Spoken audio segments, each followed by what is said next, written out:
Coming up on College Press Box, Texas volleyball still continues to dominate, Football returns to action after their bye week. and swimming looks to dominate the waters once again.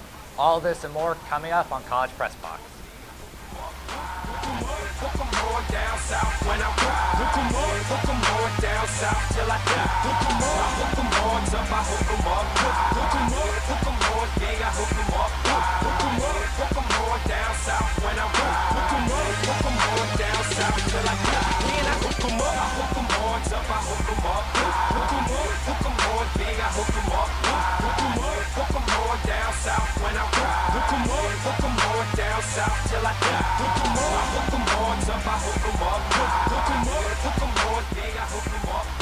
Welcome to this week's College Press Box. I'm your host, Jett Beachum, and with me is the always electric Matthew Adams. Matt, how are you doing tonight?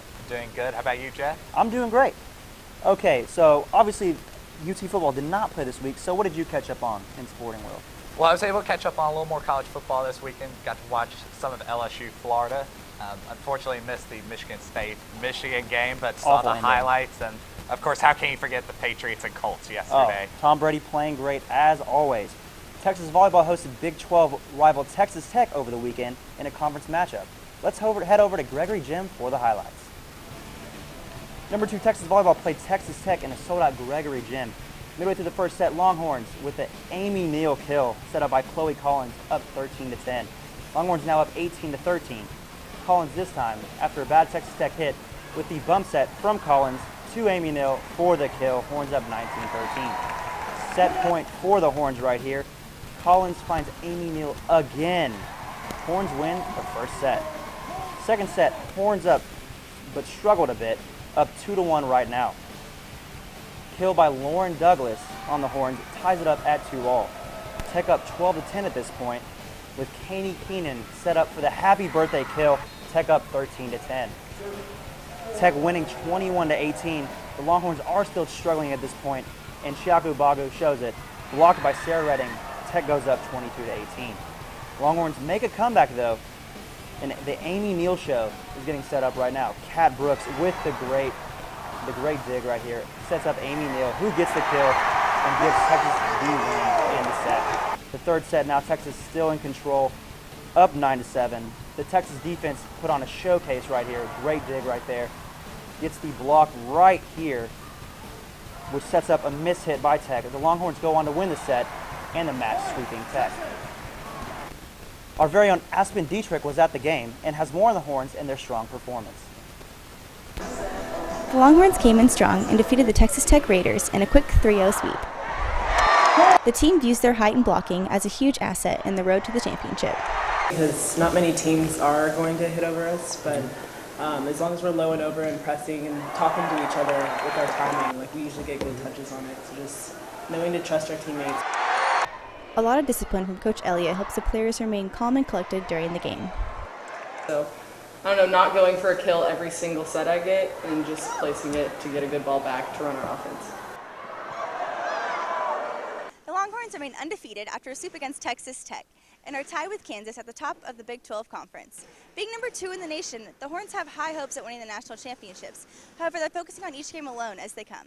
We've played hard, I think, for the last 4 or 5 games. And we're not looking ahead to the tournament. We're working on what we need to work on to finish out the Big 12 tournament. The leadership of the veteran players focuses the team's mind on the game at hand. The advantage we have, I think we've been in this situation, I think the upperclassmen know that it's, a loss. You can't look ahead, and you just got to take one game at a time. The Longhorns go on the road Wednesday against Kansas State to defend their undefeated season. This is Aspen Dietrich with College Press Box. Texas continues to win in dominating fashion and are riding a 12-game winning streak right now. They've only dropped 9 sets all year, and continue to blow out opponents, completely sweeping all but 5 teams they face. So Matt, with regionals about a month and a half away, do you see Texas continuing in dominance over the competition, and what do you think the future holds for this Texas team? For this year's Texas team, they can definitely go a long ways. Finishing off the Big 12 here with teams like TCU, West Virginia, Iowa State, they're not going to be much competition for Texas here, and they should go through tournament play for the first several rounds pretty smoothly. It's going to be once they get into the deeper rounds, hopefully they can avoid the upsets like we've seen against Wisconsin and BYU. Hopefully, if they can get past those teams, it'll be interesting to see how they fare against some of the elites like USC and Penn State going forward. Yeah, I agree, because they've only dropped that game against Florida, who is a highly ranked team early on in the season, but have had quality runs against Nebraska and now Kansas. So this Texas team has loads of talent across the board, but its upperclassmen are definitely making their mark this season. What do you think about the performances and leadership that the juniors and seniors on this team bring to the team? They are definitely, all of them provide different aspects to the game. You look at Amy Neal, yeah, she is fantastic getting kills, getting blocks, but she's also a great server. You look at Chiako Obagu, she's a great blocker, but there again, gets more great hits. Molly McCage up there right in the front line doing the dirty work, getting blocks. But you gotta remember that these guys have a lot of experience, but so does another girl, and that's Kat McCoy. She's only a sophomore, but she's played 2 years now, and she is playing like she's an upper level player. She's getting the good digs. She's setting up her other players like Amy Neal for those kills to set up points, and she's doing a lot to doing the little things right to get this volleyball team where they need to be. And of course, Texas is playing strong at the moment. 6 games in a row now, hitting over 300. Amy Neal just crowned Big 12 Offensive Player of the Week. So these upperclassmen are playing great right now. And that's going to take us to our first break with us here on College Press Box as we shift our discussion to the gridiron and the basketball court next. Stay tuned.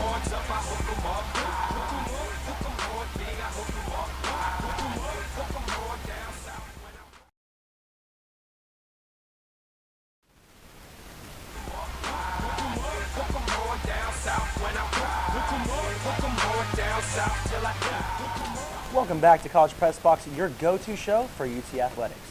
The UT men's basketball team is holding the Texas tip-off on Wednesday, October 21st. The open practice is your first chance to see the UT men's basketball team as well as new head coach Shaka Smart. So Matt, what are some things that you'd like to see at this Texas tip-off? Definitely the biggest thing right now is with Isaiah Taylor returning, there's a lot of hype around him about how he can improve from last season.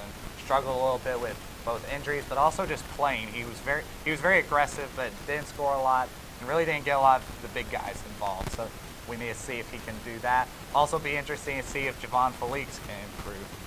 There's a stress about point guards. He and Marcus Holland need to step it up. But I think the biggest thing for this team going forward with Shaka Smart are these freshmen, with Roach, Davis, and Tevin Mack that he was able to pull from his VCU class that he was going to sign. These 3 are very talented players.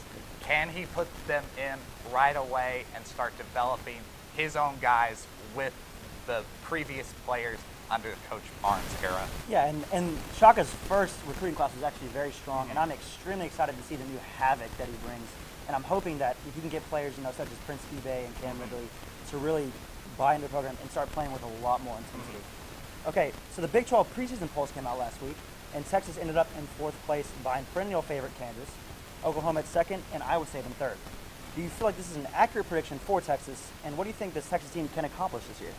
I think that's a very fair assessment. When you look at Kansas, they just this month won the World Varsity Gold Medal. You look at their team with Frank Mason, Wayne Selden, Perry Ellis all returning. Of course, Bill Self got another great recruiting class. OU right there, maybe not as elite as the other teams, but with Buddy Hield there, having been to the Sweet 16 and played Michigan State last year, they're a team you definitely have to watch out for. And Hield could possibly be one of the best players in the Big 12. And you look at Iowa State, there's still some question marks having replaced their own head coach there with Fred Hoiberg, but they still have Georges Niang and Monty Morris. So they still got some players there in place. But Texas is staying in a good position right now at 4th.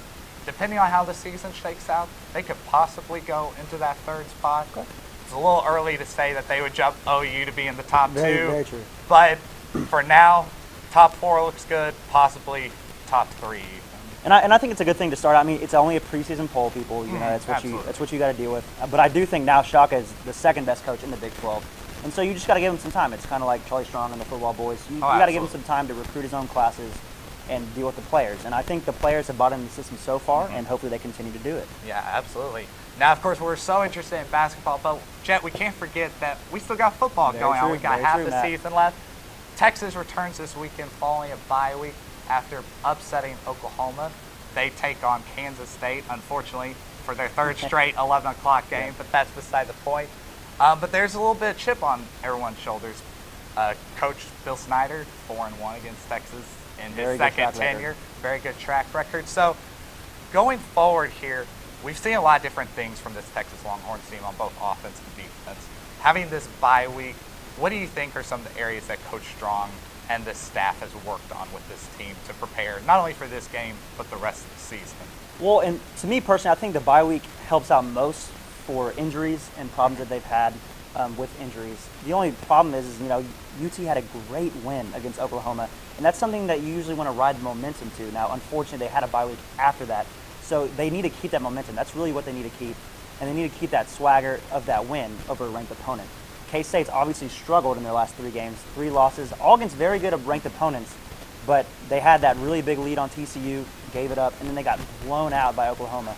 So we'll see what Texas does. I think that they just have to stick to their game now and see what worked against Oklahoma and use that against Kansas State. Because this Kansas State team, they're decent, they can play, and as you said, they're really good physically, and they try to outman the other team. So hopefully Texas comes with a physical attitude like they did against OU, and that's really what they need to do. Keep that momentum and play physically. And we're going to take a quick soundbite here from Coach Strong's press conference addressing the OU game. Mentally, they will approach it the right way, and they will go out and just, because it just comes down just to mental and physical toughness about just approaching the whole game and how you go out and go play. You look at that Oklahoma game, I know it's behind us now, but, to run the ball for over 300 yards and then to go and play as well as we played on defense, it's there. That's about the whole. And Jett, now when we're talking about this Kansas State team, we mentioned, of course, the track record Bill Snyder had, and also the physicality that his teams play with. He doesn't recruit maybe the 4 or 5-star guys, but he finds what he needs for his system, and he will pound it down you. So for this Texas team, what is something that they need to do to both still be more physical than Kansas State, but also have that mentality to pick up a win against Kansas State? See, Kansas State's a very unique team. They're dangerous, but at the same time, on stat books, they don't look like they're very good. Now, of course, as we mentioned earlier, they went up on a big lead on TCU, but ended up blowing it, and they got blown out by Oklahoma. So this team's very confusing when it comes to what are you going to see this Saturday. So what Texas needs to do is to learn from what they did in Oklahoma right, and continue that versus K-State. K-State's defense is probably the shakiest part of their team, which is usually actually their forte and what they're at, because they give up lots of points each game in this Big 12 conference that does score a lot of points, usually. The thing is they don't have great quarterback play. They're shaky on passing, and they rush a lot, and they don't get many yards per carry. So it's actually an interesting team that they don't really have a great defense, and they don't have a great offense, but they still are always in the game. And so what UT needs to do is, with teams like those, don't turn over the ball and don't give them opportunities to score on you. Continue to play your game. I think the DBs will have finally a game off for the first time in 3 or 4 games against a great quarterback, and hopefully the team can take this game and win it. And that's really, I think that they have a really good chance. And if they just don't turn over the ball and continue with the fundamental running game and continue with the passing game as well. Mm-hmm. And Coach Strong at his press conference, he also addressed the difference between defense between TCU and the Oklahoma game. To start off, and you had to start off good on defense, and then once you set the tone there, then everything else kind of fell in place for us, because we got there when we stopped them 3 and out, then we make them punt the ball. But we started off like that against TCU. But it's got to be where you continue to play like that. Sometimes you start playing that well on defense and kind of. And along with Coach Strong, wide receiver Lorenzo Joe was there to address the attitude that they need to prepare for against this Kansas State team. Kansas State, they're going to be hungry, especially, after that loss. After the TCU game, we were hungry for a win. Now against OU, got that win. So they're going to come in here and they're going to fight hard. So we just got to keep on coming out here and working hard during practice, prepare hard, and Well, thanks, Jeff. Thank you for all your analysis here. Thank you as well. And when we come back, we still got plenty more talking swimming, cross country, and other sports here on the 40 acres. Stay tuned on College Press Box.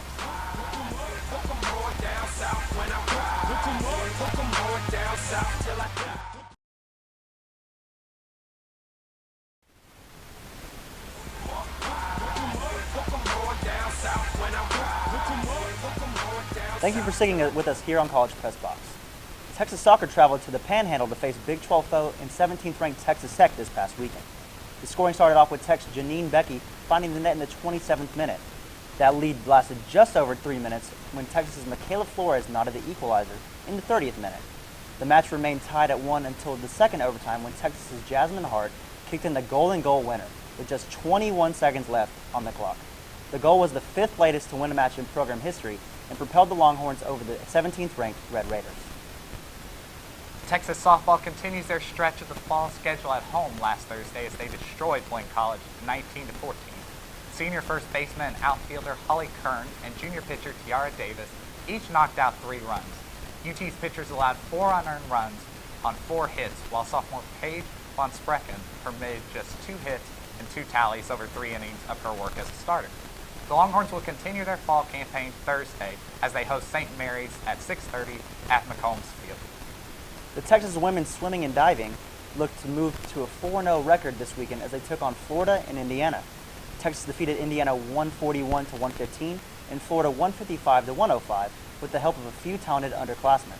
Freshman Joanna Evans picked up wins in the 1,000 freestyle with a time of 9 minutes and 55.24 seconds, and the 500 freestyle with a time of 4 minutes and 49.67 seconds. Freshman Quinn Carroza also started her college career strong, posting a time of 1 minute and 56.43 seconds to win the 200 backstroke. Their next meet will be held November 6th against rival Texas A&M.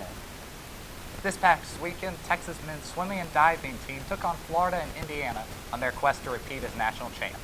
Over the 2-day event, Texas beat Indiana 154-108 and Florida 162-100.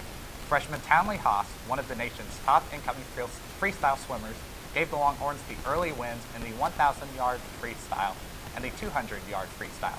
Junior Joseph Schooling, reigning NCAA champion in the 200 butterfly, led the way for the Horns as they finished in the first place for the event, followed by 2 of his teammates finishing in second and third. Schooling also extended the lead over the Hoosiers and Gators as he closed off with a win in the 100 butterfly, and teammate Clark Smith won the 500 freestyle. The 10th-ranked Texas men's golf team traveled to Georgia to take a part of the U.S. Collegiate over the weekend. The team finished 5 over par and tied for 6 out of 17 teams that participated. Junior Bo Hosler continued a strong start to the season, leading the team and finishing in a tie for 8th place individually and has shot every round under par this season. Scotty Scheffler finished 2nd on the team and tied 18th overall. The Longhorns return to action next weekend at the Royal Oaks Intercollegiate in Dallas. Both men's and women's cross country for Texas traveled to Louisville last Saturday to participate in the pre-national invitational event. The men finished with a score of 484 points and finished in 16th place against 42 teams competing. Defending NCAA champions Colorado left on Saturday with the win. In the women's division, Texas finished 40th out of 45 teams. Number 5 Michigan upset number 2 Colorado by 20 points. Both cross-country teams will turn their attention to the Big 12 Conference Championships in 2 weeks. On the men's side, Texas is looking to end the run of 7 straight titles won by the Oklahoma State men's squad. And folks, don't go anywhere, because when we come back, we'll talk more about UT men's club soccer and also other Longhorn sports. Stay tuned.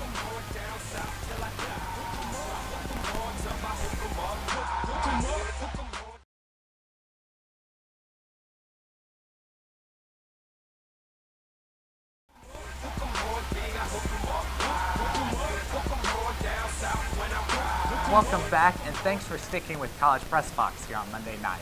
Last Friday night, TSTV Game Day went out and filmed a live broadcast of Texas men's club soccer game against Rice. This was the club's final home game of the season. Let's take a look at the highlights called by my colleague, Reese Miller. Tosses it in. Price bombs away for Goff. No good. Headed nearly out. What a save. Look out. And almost hit our cameraman, Mark. Mark. Nearly drilled and took out our poor cameraman, Mark Skull. 1 of 2 for 45 minutes.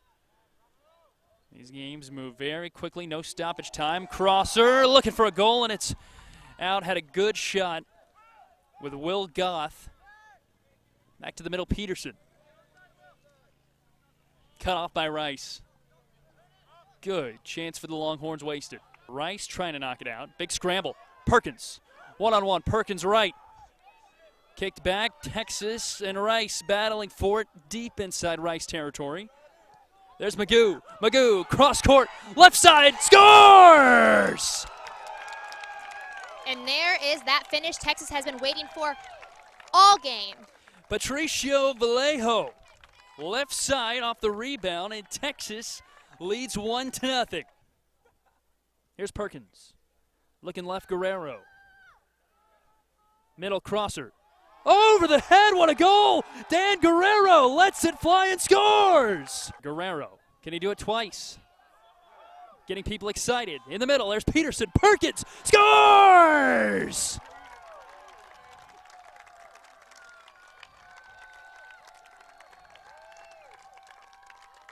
Lee Perkins, unable to finish in half number one, puts an exclamation point on half number two, the Longhorns' third goal of the night. Rice has had one win, one loss, a couple ties. There's the final buzzer, and Texas wins 3-0.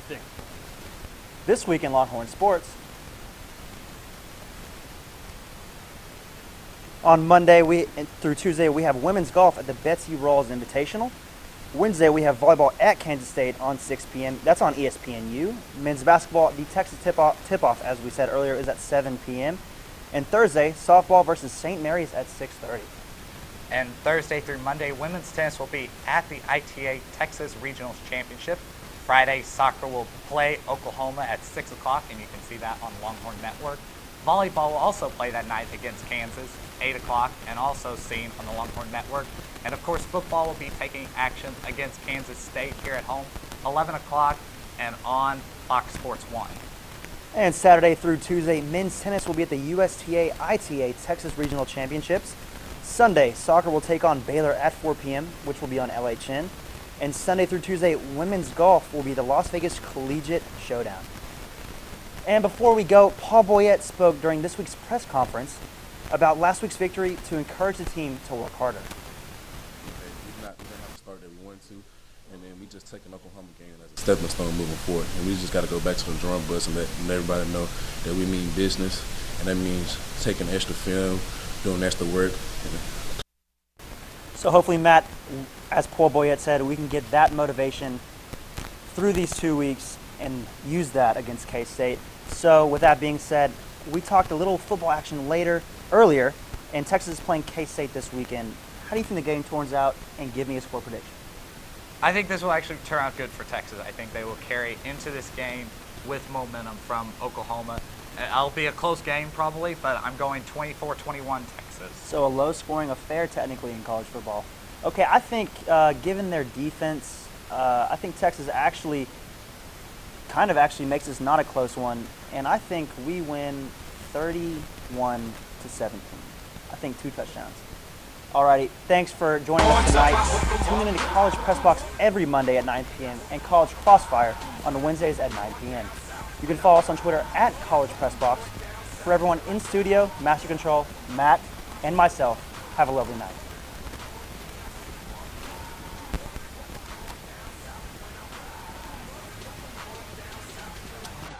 Hook 'em up, hook 'em up, hook 'em up.